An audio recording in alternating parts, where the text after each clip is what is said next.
ஒரு குடும்பத்தை நடத்துகிறதற்கு சாமர்த்தியம், சம்பாதிக்கிற திறமை, பணம், காசு, இது எல்லாவற்றுக்கு மேல அபிஷேகம் ரொம்ப முக்கியம். அல்லேலூயா. பலம் படைத்த பல பேருடைய குடும்பங்கள் சின்ன பின்னமாயிருக்கிறத நம்ம பார்த்துருக்குறோம். நீங்களே பார்த்துருப்பீங்க, பக்கத்து வீட்டில் பார்த்துருப்பீங்க. ஆனால் ஒரு ஆவிக்குரிய மனுஷனுடைய குடும்பத்தை கர்த்தர் அப்படி விடவே மாட்டார். ஏதோ ஒன்று மறைந்திருந்தாலும் தேவன் அதை வெளிப்படுத்தி விட்டார். ராகேல் மறைக்க முயற்சி செய்யும் பொழுது கர்த்தர் அதை யாக்கோபுக்கு வெளிப்படுத்தி அதை எல்லாவற்றையும் கொண்டு வர சொல்லி கர்வாலி மரத்து கீழே புதைத்து போட்டான். ஹல்லேலூயா, ஹல்லேலூயா. அதுதான் ஒரு குடும்பம், ஒரு ஆவிக்குரிய குடும்பம். எப்படி தெரியுமா? 10 பேர் தப்பு பண்றவங்களா இருந்தாலும் அந்த குடும்பத்தில் ஒரு மனுஷி ஜெபிக்கிறவளா இருந்தால் அந்த முழு குடும்பமும் தூக்கி நிறுத்தப்படும். ஹல்லேலூயா. அதுக்கு உண்மையாகவே நாங்களும் என்னுடைய கணவருடைய குடும்பம் அதுக்கு ஒரு பெரிய சாட்சி. என்னுடைய அத்தை எங்கே போனாலும் அவங்களுக்கு கொடுத்த ஒரு சின்ன சாட்சியை சொல்ல தேவன் என்னை ஏவுவார். ஹல்லேலூயா. முழங்காலிலே நின்று அப்படி ஜெபிப்பாங்க.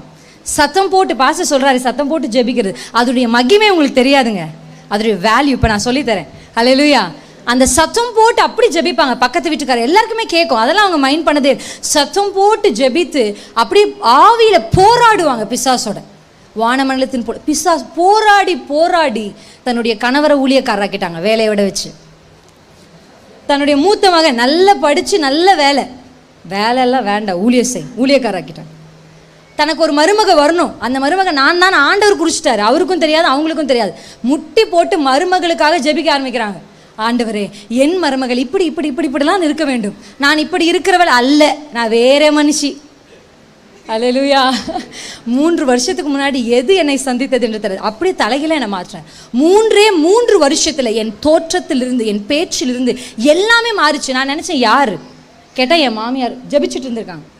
பிரின்ஸின் ஜெபிக்கல, யாரும் எனக்கு என் மகனுக்கு வரப்போகிற மக இப்படிலாம் இருக்கணும், என் மகனோடு சேர்ந்து ஊழியம் செய்யணும், வீட்டில் உட்காந்து சமைக்கிறதுக்கு அல்ல, ஊழியம் செய்யணும், என் பிள்ளையோட தோள் கொடுத்து தோள் நின்று ஊழியம் செய்யணும். ஜெபிக்க ஆரம்பித்தாங்க. கர்த்தர் என்னை மாற்ற ஆரம்பித்தார். எத்தனை கிலோமீட்டரில் இருந்தாலும் அவங்க யாரு நமக்கு தெரியாமல் இருந்தாலும் முழங்கால் படியிட்டு ஒரு பெண்ணோ ஒரு ஆணோ ஒரு குடும்ப தலைவனோ குடும்ப தலைவியோ ஜெபிக்கும் பொழுது கர்த்தர் பெரிய மாற்றங்களை கொண்டு வருவார். ஹல்லேலூயா.